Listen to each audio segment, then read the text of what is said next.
One thing that I really, really miss about the old Smart keyboard was the more vertical mode that took up less space.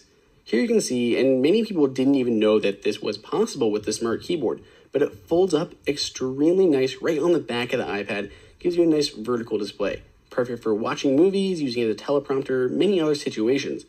The new one, you can put it more vertical, but you have the giant keyboard in front still. It takes up so much more space, you don't have any room in front of it to do anything else, whether you're taking notes on paper, have a smaller desk that you need that real estate on, or you just have this on a ledge where you're trying to use it as a teleprompter. I need that space. And instead on the new one, I have to deal with the giant keyboard in the way. This is just...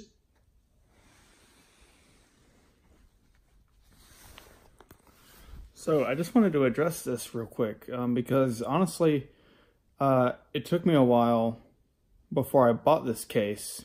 So I had the iPad first for about a month or two, and then I finally went out and bought the case for it. And that was my main concern. That was like, I had a hard time dealing with the fact that this cost $200. I just had a really hard time dealing with that.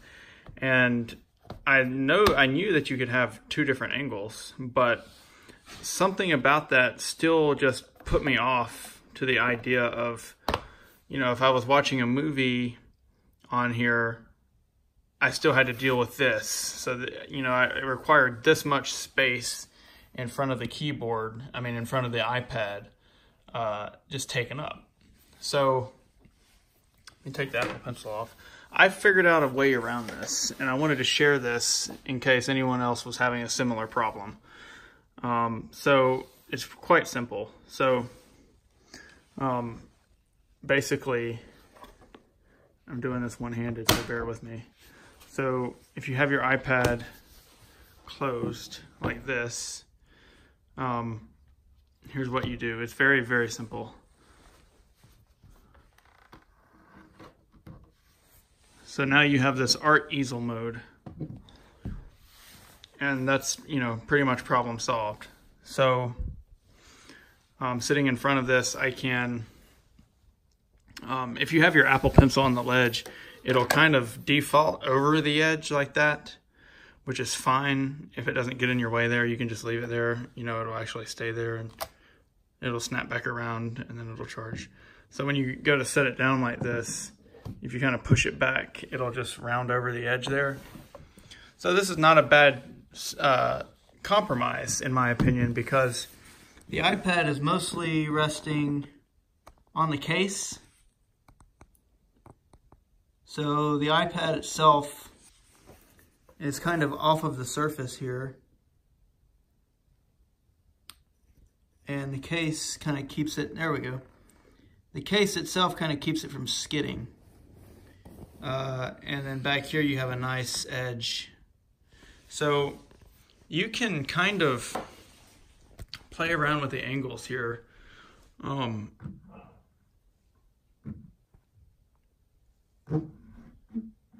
You can get to about there before you start to worry about it sliding backwards.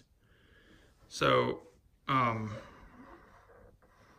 you're really like there. So like 3 fingers there. Can we do 2 fingers then? Yeah, you can do 2 fingers. So then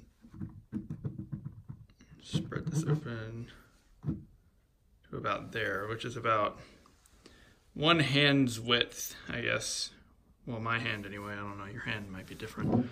But, I mean, play around with it. If you're someone who was frustrated by the keyboard being out in front and you want to, you know, use it like this, this is really comfortable. It's a really good solution. I'm thinking about making like a little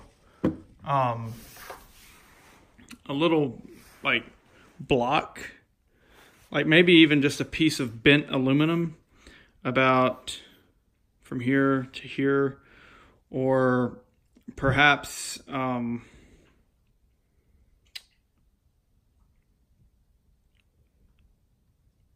I don't know, I'm trying to think of different ways you could do this. But anyway, basically just like a little ledge so that you could open this up potentially like to there. Just something, you know, like coming up to catch that. That would be nice. But anyway, yeah, I just wanted to share that because it wasn't until I was in the Apple store and I was looking at the display units and just playing around with the keyboard itself that I noticed that you could do that. So hopefully that helps out somebody. If not, then fine.